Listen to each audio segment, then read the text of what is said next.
Assalamualaikum warahmatullahi wabarakatuh.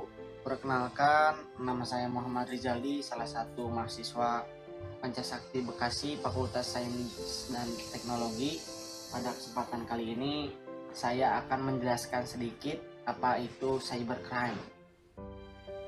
Cybercrime atau kriminalitas di internet. Kriminalitas dunia maya atau di internet adalah tindakan pidana kriminal yang dilakukan pada teknologi internet atau cyberspace, baik yang menyerang fasilitas umum di dalam cyberspace ataupun kepemilikan pribadi. Cybercrime yaitu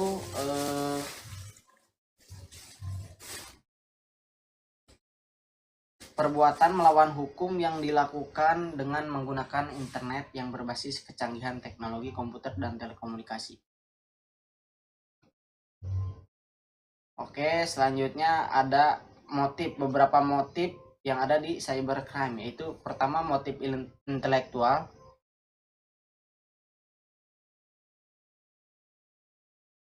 Itu kejahatan yang dilakukan hanya untuk kepuasan pribadi dan menunjukkan bahwa dirinya telah mampu untuk merekayasa dan mengimplementasikan bidang teknologi informasi. Selanjutnya ada motif ekonomi, politik, dan kriminal.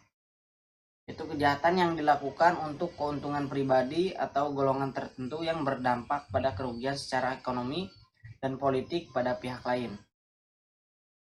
Selanjutnya ada beberapa karakteristik cybercrime. Yang pertama adalah ruang lingkup kejahatan, terus sifat kejahatan, pelaku kejahatan, modus kejahatan, jenis kerugian yang ditimbulkan. Yang pertama itu ruang lingkup kejahatan, yaitu bersifat global ya. Cybercrime seringkali dilakukan secara transnasional melintasi batas negara sehingga sulit dipastikan yurisdiksi hukum negara yang berlaku terhadap pelaku. Karakteristik di internet di mana orang dapat berlalu lalang tanpa identitas atau yang disebut juga anonymous, memungkinkan terjadinya berbagai aktivitas jahat yang tak tersentuh hukum. Selanjutnya ada sifat kejahatan bersifat non-violence, tidak menimbulkan kekacauan yang mudah terlihat. Selanjutnya ada pelaku kejahatan, yaitu bersifat lebih universal. Kejahatan dilakukan oleh orang-orang yang menguasai penggunaan internet beserta aplikasinya. Ada juga modus kejahatan, yaitu keunikan kejahatan ini adalah menggunakan teknologi informasi dalam modus operandi, sehingga sulit dimengerti oleh orang-orang yang tidak menguasai pengetahuan tentang komputer, teknik pemrograman, dan seluk-beluk dunia cyber. Ada pula jenis kerugian yang ditimbulkan. Yang pertama yaitu dapat bersifat material maupun non-material. Ada juga waktu, nilai, jasa, uang, barang, harga diri, martabat, bahkan kerahasiaan informasi. Selanjutnya ada ruang lingkup kejahatan komputer. Komputer sebagai instrumen untuk melakukan kejahatan tradisional seperti digunakan untuk melakukan pencurian, penipuan, dan pemalsuan melalui internet. Di samping kejahatan lainnya seperti pornografi terhadap anak-anak, prostitusi online, dan lain-lain. Komputer dan perangkatnya sebagai objek penyalahgunaan di mana tiap data-data di dalam komputer yang menjadi objek kejahatan dapat saja diubah, dimodifikasi, dihapus, atau diduplikasi secara tidak sah. Selanjutnya ada penyalahgunaan yang berkaitan dengan komputer atau data. Yang dimaksud dengan penyalahgunaan di sini yaitu manakala komputer dan data-data yang terdapat di dalam komputer digunakan secara ilegal atau tidak sah. Selanjutnya unauthorized acquisition, disclosure or use of information and data, yang berkaitan dengan masalah penyalahgunaan hak akses dengan cara yang ilegal. Selanjutnya ada menggunakan kejahatan menggunakan sarana komputer, yaitu memasukkan instruksi yang tidak sah, perubahan data input, perusakan data komputer sebagai pembantu kejahatan, akses tidak sah terhadap sistem komputer. Selanjutnya ada ancaman terhadap penggunaan internet menurut Bernstein pada tahun 1996. Yang pertama, menguping, lalu menyamar, pengulang, manipulasi data, kesalahan penyampaian, pintu jebakan atau kuda trojan. Selanjutnya ada virus, ada juga pengingkaran, dan juga penolakan pelayanan. Beberapa kendala di internet akibat lemahnya sistem keamanan komputer. Yang pertama, kata sandi seseorang dicuri ketika terhubung ke sistem jaringan dan ditiru atau digunakan oleh pencuri. Selanjutnya, jalur komunikasi disadap dan rahasia perusahaan pun dicuri dengan melalui jaringan komputer. Yang ketiga, sistem informasi dimasuki oleh pengacau atau intruder. Yang keempat, server jaringan dikirim data dalam ukuran sangat besar atau yang disebut juga email boom sehingga sistem macet. Masalah keamanan berhubungan dengan lingkungan hukum. Yang pertama, kekayaan intelektual atau intellectual property dibajak. Selanjutnya ada hak cipta dan paten dilanggar dengan melakukan peniruan dan atau tidak membayar royalti. Selanjutnya terjadi pelanggaran terhadap ketentuan penggunaan teknologi tertentu. Selanjutnya dokumen rahasia disiarkan melalui mailing list atau bulletin boards. Yang kelima, pegawai menggunakan internet untuk tindakan asusila seperti pornografi. Ada juga sistem keamanan yang berkaitan dengan masalah keuangan dan e-commerce. Data keuangan dapat dicuri atau diubah oleh intruder atau hacker. Dana atau kas yang disalahgunakan oleh petugas yang memegangnya. Selanjutnya ada pemalsuan uang. Selanjutnya, seseorang dapat berpura-pura sebagai orang lain dan melakukan transaksi keuangan atas nama orang lain tersebut. Selanjutnya ada beberapa faktor faktor penyebab cybercrime itu sendiri. Yang pertama ada dari segi teknis. Teknologi internet menghilangkan batas wilayah negara yang menjadikan dunia ini menjadi begitu dekat dan sempit. Saling terhubungnya antara jaringan yang satu dengan jaringan lainnya memudahkan pelaku kejahatan untuk melakukan aksinya.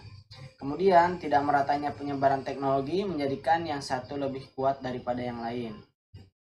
Ada dari segi ekonomi. Adanya cybercrime merupakan produk ekonomi. Isu global yang kemudian dihubungkan dengan kejahatan tersebut adalah keamanan jaringan atau yang disebut juga security network. Keamanan jaringan merupakan isu global yang muncul bersamaan dengan internet. Sebagai komoditi ekonomi, banyak negara yang tentunya sangat membutuhkan perangkat keamanan jaringan.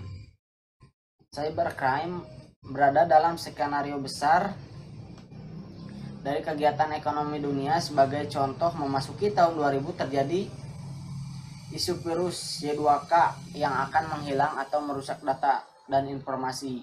Hal tersebut tentu saja membuat kekhawatiran terhadap usaha perbankan, penerbangan, pasar modal, dan sebagainya, yang pada akhirnya mereka sibuk mencari solusi dan cara menghindarinya.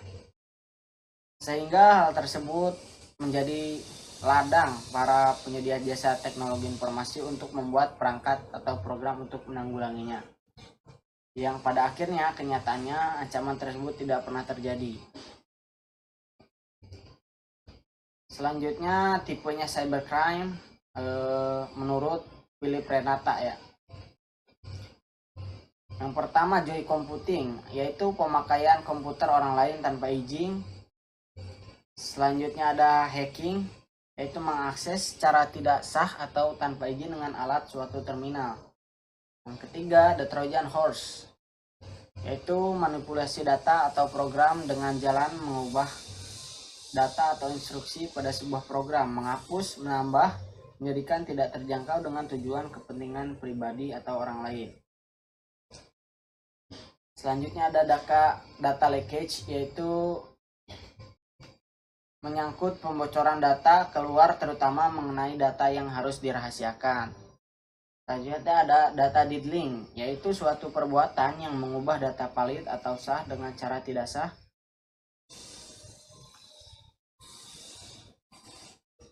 Atau output data. Yang keenam, to process data communication atau penyanyian data komputer. Software pirasi, yaitu pembajakan software terhadap hak cipta yang dilindungi hak atas kekayaan intelektual atau yang disebut juga dengan haki. Selanjutnya ada modus kejahatan cybercrime Indonesia, yaitu menurut Roy Suryo.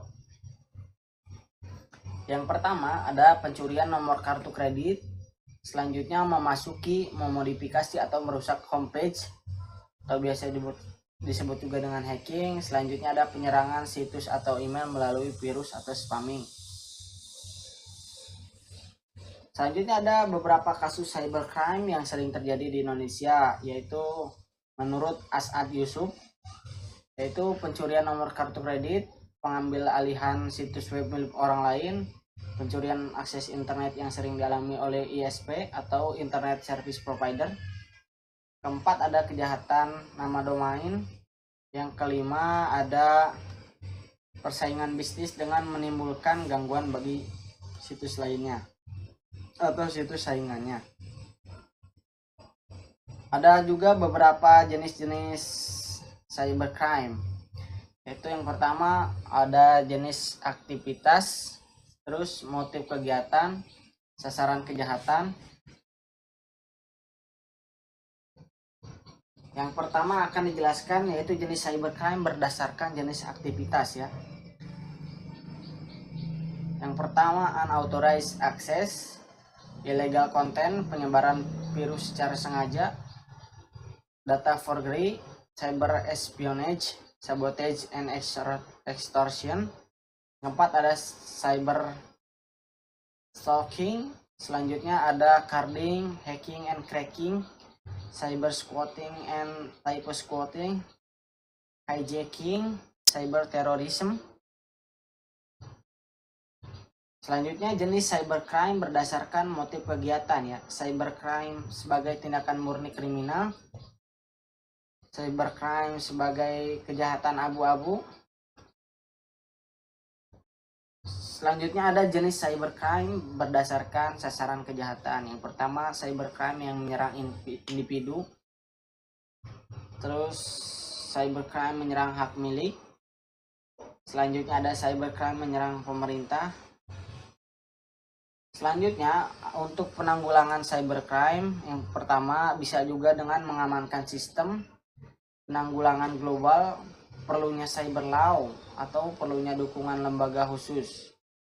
Mungkin hanya sekian yang dapat saya sampaikan mengenai beberapa teori dari cybercrime. Mohon maaf bila banyak kekurangan karena saya pun masih dalam tahap pembelajaran, kurang dan lebihnya mohon dimaafkan. Wassalamualaikum warahmatullahi wabarakatuh.